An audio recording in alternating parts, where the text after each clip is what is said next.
were lifting someone else up. You're connecting. You're thinking of how can I help these individuals? How can I make an impact? And how can I thank this person? Because I'm really Agreed. grateful. There's a guy, Cale Owen, who's the right-hand dude to Alex Hormozy. And, he and I built a relationship. Andrew Bustamante, who is a Everyday Spy is his brand. He's a former CIA spy.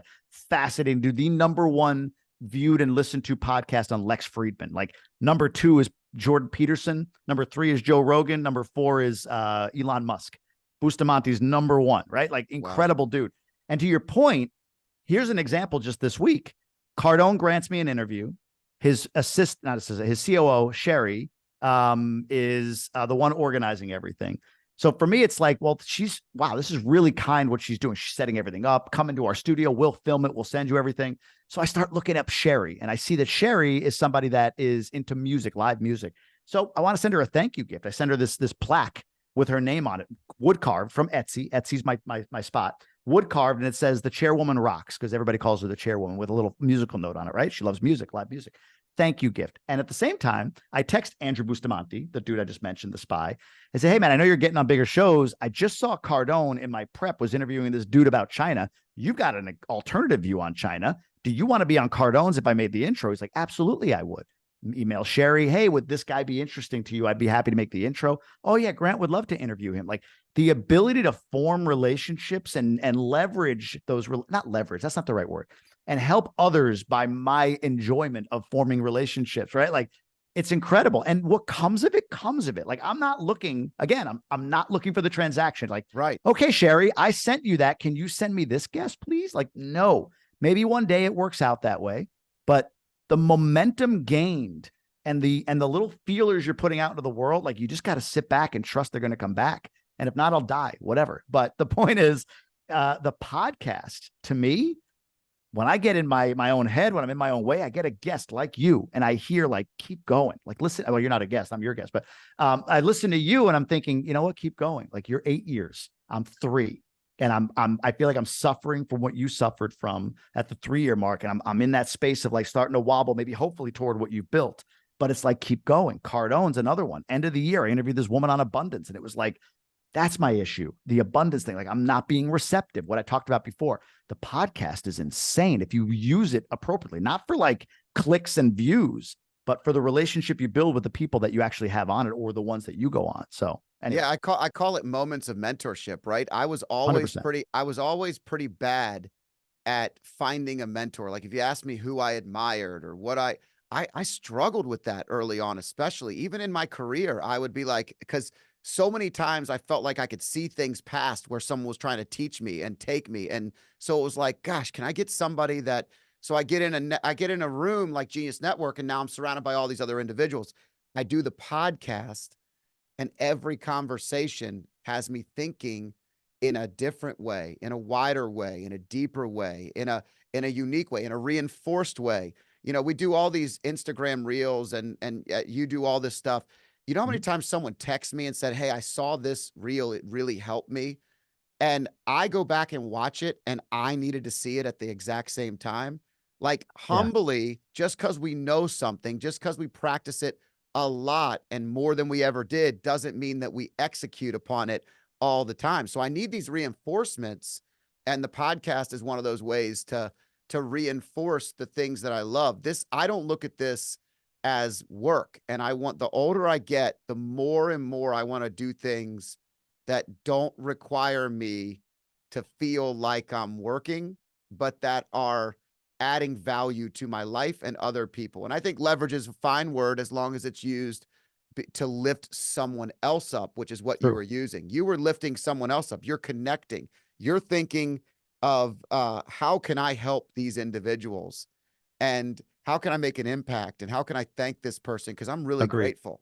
It's the get part that I always have to, like, that's the ego sneaking in, right? Like, what are you going to get for it? Like, people even ask you that. So you're doing this podcast. Like, what do you get? How much do you make? It's like, it's not really what it's about, right? There's a longer game here. But I do a little bit of it is like, well, hey, fuck, I introduced you to this guy. Like, it'd be nice to maybe get that guy that you just had on or whatever. But I have to consciously remember, like, I truly enjoy the gift. I'm not thinking of a tactic like, ooh, if I get Sherry something, this is going to pay off for me one day. It's just like it. I don't do it for everyone. It's not like every guest gets some custom gift, but the ones or the people or the situation that presents, and I just feel in my heart, like I want to do this, I do it. And then, yeah, the monkey mind goes into, okay, now what do you get back?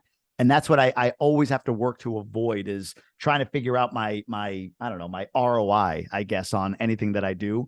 Because the ROI, man, if I track back 5 years, just joining a mastermind, like Genius Network is incredible. I'm in GoBundance, right? So just joining a mastermind and being around people thinking bigger, like you said it so well, like, okay, now I'm in the room with the people that I can really learn from because they are thinking beyond my thinking. That changed everything. And I can't tell you the moment or the day or the conversation most of the time. Like there's certain things, like this guy said that it changed things for me, but it's just environment. It's just who you're around. And the podcast is another element of that. Twice a week, I release an episode with somebody really cool, like whether it's really well known or not, they're really cool. So anyway, I wanted to rant on that for a second. I think it's a good reminder that you got to really evaluate the who's in your life. You have to look at who are you surrounding yourself with and who are you investing in? Because at the end of the day, those that we invest in will be investing in us. And that's really the key. And so many times you talked early about it, giving without expectation. That giving, you didn't say it exactly that way, but you said it in your way, which was exactly the same point. Giving without expectation is something that you have to condition yourself to actually be comfortable with. It's not something that is natural. We all want something out of what we give. It's natural to feel that. But the reality is the cream rises to the top. You know deep down, the more you see it, that the more I give, eventually I'm going to have somebody that's going to be like, dude, I saw this interview the other day, or I saw this thing and I reached out. It happens all the time, but it's the good people start coming up. And I love that. It's almost off-putting when you see your mentors do it, but you realize like that's why they do that. Like the people that you really admire, that you get around or whatever, which I'll delineate those two groups for everybody in just a moment, because I think it's important. I know you got to jump, but so when you get around that person that you truly admire and they're just like offering up, and you're sitting there maybe conditioning the same thing, school, corporate, like what do they want? I remember when I moved to Michigan and somebody brought us cookies, being a Northeasterner from New York. First thing I thought was like, what do you want from me? And they're like, no, I just want to give you cookies.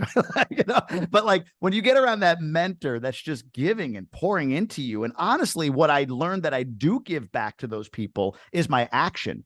Like I actually take action with the right mentors on the words that they decided to give me or the time they decided to give me. And then they see that. And I do it now. And I get talk to so many people that just want to ask me questions to find what they view as the competitive advantage I had in order to achieve what I've achieved. Oh, it's because your kid is in special needs. Oh, it's because this. And then there's the people that you talk to that say, hey, remember what he said, do this? I did that. Well, you moved across the country? Yeah. I took a job with this guy. Like, wow, fuck, what else do you need? Like, I want to do more with that person, right? Like that's the give back, but that's two different groups. I realized up to 40, I had amazing remember when people. Remember when, right? Like, remember when we did this? Remember when? That's my family, my not my wife, my mom, my dad. Like, remember when? And those are the people you were talking about. That like, I only know you for this, what you've always been. So when you said to me as your mother or your best friend or the guy you went to high school with that you want to go do that, like get away from the government job or whatever, like I want you to be safe. So I'm going to drag you back over here to remember when, because I only remember who you've been.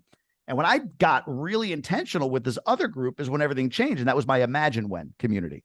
The people that I go in and tell them, well, this is where I want to go. And they're like, yeah, they remember, we don't even know who you've been. I just met you. I don't know who you've been, but I'm going to hold you to what you said you want to become. So the moment that you start to deviate from the version of me, version of you that you painted a picture of for me is what they say to me, right? Like you told me you're going to be top 10 podcaster. That's one of my big audacious goals. I want a Rogan size show.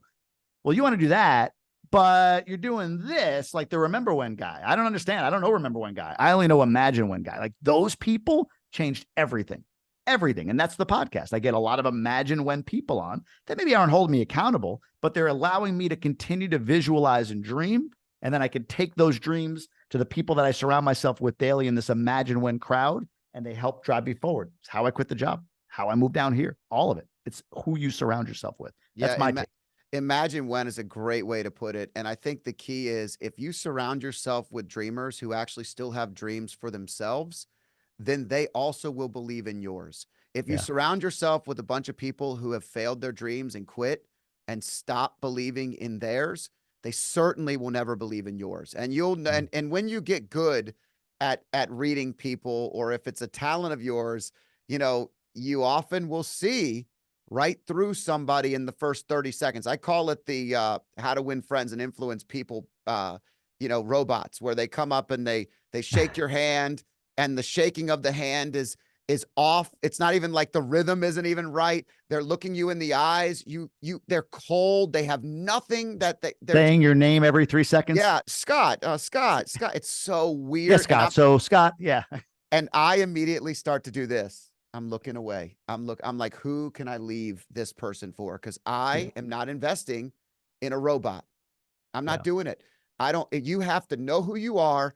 This is like people that struggle in relationships, right? You don't love yourself yet. When you love yourself enough, you will be attractive to other people. You will Mm. draw them in. You got to love yourself. You got to feel it. You got to go. ROI is the relationship, not the return. If you like clips like this, I have a similar clip here.